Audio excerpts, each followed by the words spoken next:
Olá, meu nome é Carmo Braz de Oliveira, sou de Foz do Iguaçu, autor de 2 livros de poemas, no qual o livro Por Amor, pela editora Recanto das Letras, e o livro Mosaicos de Gelo, pela editora Becalate, certo?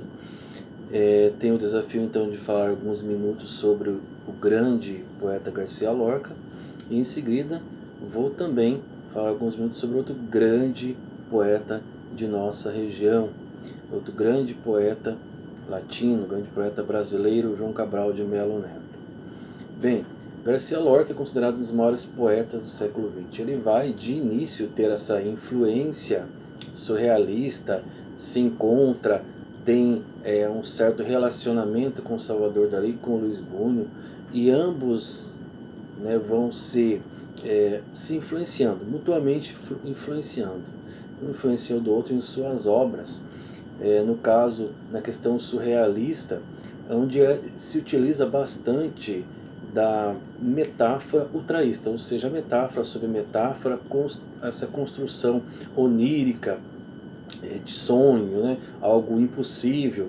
De início ele passa por esta fase, mas logo ele vai mudar a sua forma de construção poética a partir do momento que se pesquisa mais a questão, a realidade social, a realidade étnica da própria Espanha, especialmente a cultura cigana.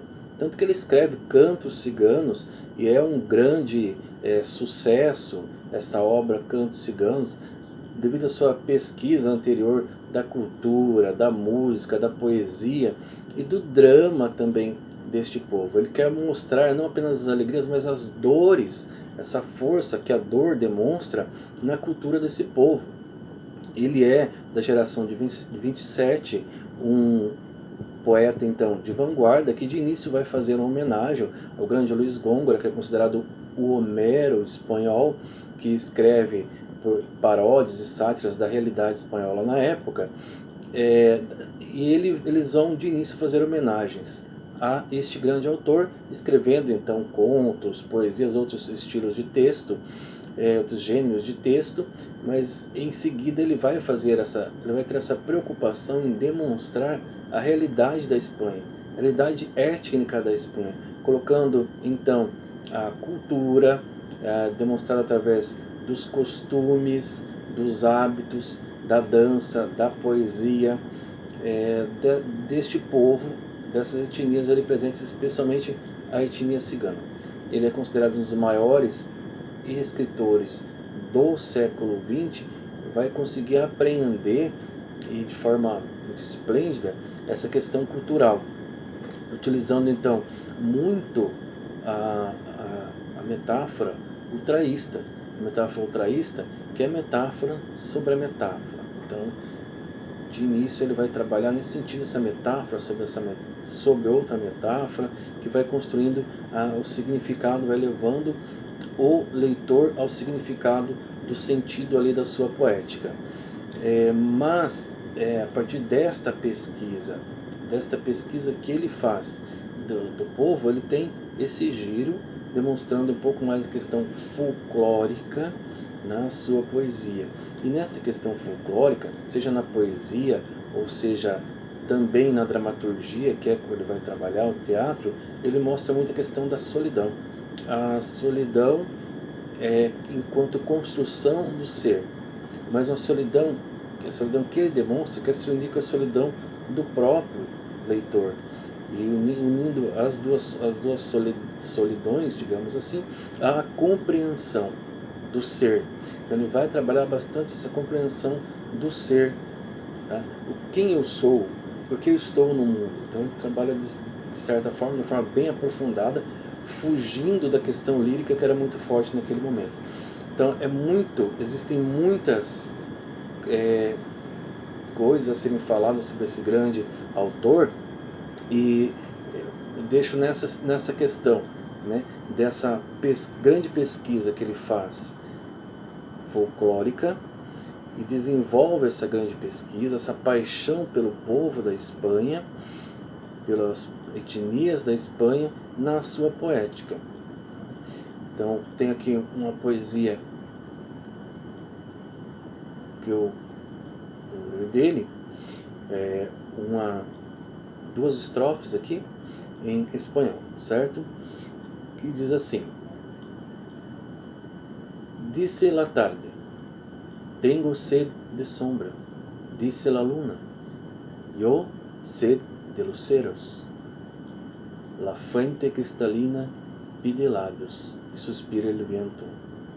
Yo tengo sed de aromas y de risas, sed de cantares nuevos, sin lunas y sin lírios e sin amores muertos. Então, cantos nuevos llama esta poesia del gran escritor, del gran poeta Federico García Lorca, que na próxima semana estaremos haciendo un recuerdo acerca de su muerte. 84 anos de sua morte, certo? Outro autor, então, que eu vou neste momento falar é o João Cabral de Melo Neto, um grande escritor brasileiro, nascido em Recife, e ele vai da região metropolitana. Ele é da terceira geração modernista, geração de 45, e essa é uma geração bastante marcada pelo intimismo, pela questão de demonstrar a realidade social. Ele vai passar também do surrealismo em sua obra A Pedra do Sono, que é sua obra inicial, A Pedra do Sono, que também tem imagens oníricas, imagens fantásticas. Ele vai passar disso para a questão popular, para a poesia popular. Estes escritores da geração de 45, da terceira geração modernista, são considerados neoparnasianos. Por quê? Porque eles têm uma preocupação muito grande com a métrica, com a rima, com a estética da poesia, com a poesia muito bem escrita, tanto que o próprio João Cabral de Melo Neto ele é conhecido como o engenheiro da poesia. Sua maior obra é Morte e Vida Severina, sua obra mais conhecida, no qual ele também tem como outro nome o Alto de Natal do Recife. Vai mostrar a realidade do retirante do Nordeste, aquele que sai do sertão, de uma realidade de seca, de sofrimento, de morte, buscando uma realidade melhor na cidade grande, neste caso em Recife. Então, o poema Morte e Vida Severina é interessante por quê? Porque começa com morte, ou seja, aquela situação de seca, aquela situação da caatinga, daquele sofrimento no semiárido nordestino, não é vida, é algo que leva à morte. Então ele vai caminhando às margens do rio Capibaribe até chegar a Recife. Neste caminho, em busca de uma vida melhor, ele vai se encontrar durante várias vezes com a morte. Pessoas que estão sendo enterradas em covas rasas, pessoas que estão ali trabalhando, quando no momento em que ele procura serviço, mas vê que o único trabalho que existe, que vai existir naquela região, é trabalhos que se lidam com a saúde, com a morte e tal. Então, por exemplo, pessoas da área da saúde, médicos, enfermeiros, mas também coveiros e também as carpideiras, né? Pessoas que são pagas ali para cantar, para chorar em sepultamentos, né? E pessoas que são pagas para acompanhar sepultamentos, e as rezadeiras também, as rezadeiras famosas aí do Nordeste, do interior do Brasil, que se reúnem para rezar nas casas, acompanham todos os velórios da região. Então ele vai caminhar, na caminhada até chegar a Recife, ele se encontra com tudo isso. Tanto que tem um momento que ele quer desistir da vida, de tanto sofrimento que ele vê. Ou seja, será que a vida vale a pena? Ele se encontra com um carpinteiro. Esse carpinteiro se chama José. E esse José está para nascer seu filho. É interessante, antes de chegar à conclusão, é interessante a questão do que ele faz, da jogada que ele faz com a palavra Severino. Então, Severino se torna um adjetivo daquele que sofre, daquele que é batalhador, que não desiste, vai até o fim, tem todo esse sofrimento, vira esse sinônimo.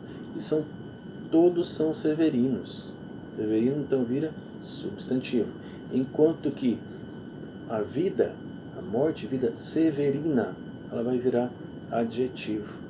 Porque é aquela morte que vem repentina, é aquela pessoa que leva uma vida de todo sofrimento, sem nenhum direito, mas ele procura lutar por aquilo, para viver o melhor possível, esquecido por todos e tal, apesar de que ele não pretende colocar a questão social e política, mas deixa transparecer essa questão dessa luta, essa realidade, esse abandono também do povo nordestino. E, por fim, a questão do Severino José, que ele encontra o Severino José, que está quase então, a sua esposa vai ter um filho, certo? Ele pergunta para esse Severino se vale a pena viver, porque ele está a ponto de pular da ponte sobre o rio. Então, esse Severino José, ou José Severino, ele vai dizer o quê? Ele vai dizer, vale a pena. Olha aqui, leva ele até lá, a mulher acaba de ter o filho, o Jesus Severino, e diz, vale a pena, olha aqui, isso é vida, vale a pena trazer uma vida nova ao mundo. Por isso que o texto também é conhecido como o Alto de Natal de Recife. Ele foi traduzido para várias línguas, inclusive o próprio espanhol. Ele é transformado em música pelo grande autor Chico Buarque, que acaba ganhando prêmios internacionais de apresentação teatral na França e em outros países, e é considerado uma das maiores obras da língua portuguesa. Então, essa obra mostra essa profundidade da geração de 45, da última geração moderna, intimista, buscando a perfeição na métrica, na rima, tá?